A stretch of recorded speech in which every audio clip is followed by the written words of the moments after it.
ആ, എൻ്റെ PTE എക്സാമിൻ്റെ റിസൾട്ട് വന്നു കേട്ടോ. ഞാൻ നിങ്ങളോട് പറഞ്ഞിരുന്നല്ലോ ഞാൻ ഓഗസ്റ്റ് 7ന് PTE എക്സാം എഴുതി എന്നുള്ളത്. അപ്പോൾ ഇന്ന് ഓഗസ്റ്റ് 13th ആണ്. ഇന്ന് രാവിലെയാണ് റിസൾട്ട് പബ്ലിഷ് ആയത്.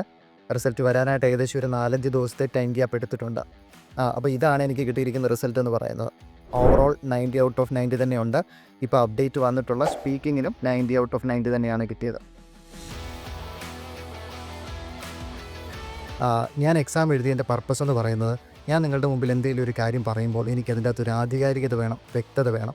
മറ്റുള്ളവർ പറഞ്ഞിട്ടുള്ളൊരു കേട്ടുകേൾവിക്ക് അനുസരിച്ചാകരുത് ഞാൻ നിങ്ങളുടെ മുമ്പിൽ കാര്യങ്ങൾ പ്രസൻറ്റ് ചെയ്യുന്നത് എന്നുള്ളൊരു ബോധ്യമുള്ളതുകൊണ്ടാണ് ഞാൻ എക്സാം എഴുതിയത്.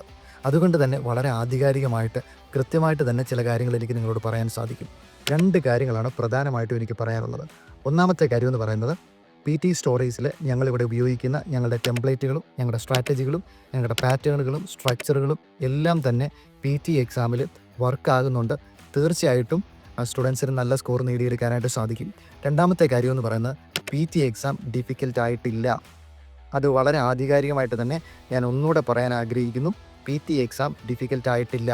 പിന്നെ സ്റ്റുഡൻസിനെ പാനിക് ആക്കാനായിട്ട് ഒരുപാട് വീഡിയോകൾ വരുന്നുണ്ട്. അതൊക്കെ എൻ്റെ ശ്രദ്ധയിൽപ്പെടുന്നുണ്ട്. പക്ഷേ ഞാൻ അതിനായിട്ടൊന്നും കമൻറ്റ് പറയുന്നില്ല. ഞാൻ എക്സാം എഴുതി എൻ്റെ കാര്യങ്ങൾ മാത്രമാണ് നിങ്ങളുമായിട്ട് പങ്കുവയ്ക്കാനായിട്ട് ആഗ്രഹിക്കുന്നത്. അപ്പോൾ എൻ്റെ എക്സാം എക്സ്പീരിയൻസിനെ കുറിച്ച് ഞാൻ ഡീറ്റെയിൽഡായിട്ട് ഒരു യൂട്യൂബ് വീഡിയോ ചെയ്തിട്ടുണ്ട്. എന്തൊക്കെ ക്വസ്റ്റ്യൻസാണ് എക്സാമിന് ചോദിച്ചത്, എങ്ങനെയാണ് ഞാൻ ക്വസ്റ്റ്യൻസിനെ നേരിട്ടത്, നിങ്ങൾ എക്സാമിന് പോകുമ്പോൾ ഇനി കൂടുതലായിട്ട് ശ്രദ്ധിക്കേണ്ട കാര്യങ്ങൾ എന്തൊക്കെയാണ് എന്ന് വിശദീകരിച്ചുകൊണ്ട് വീഡിയോ ഞാൻ യൂട്യൂബിൽ ഇട്ടിട്ടുണ്ട്. നിങ്ങൾ തീർച്ചയായിട്ടും ഇത് കാണുക. നിങ്ങൾക്ക് വളരെ യൂസ്ഫുൾ ആയിരിക്കും. PT എക്സാം കൂടുതൽ നന്നായിട്ടുണ്ട്, കൂടുതൽ എൻഹാൻസ്ഡ് ആയിട്ടുണ്ട്.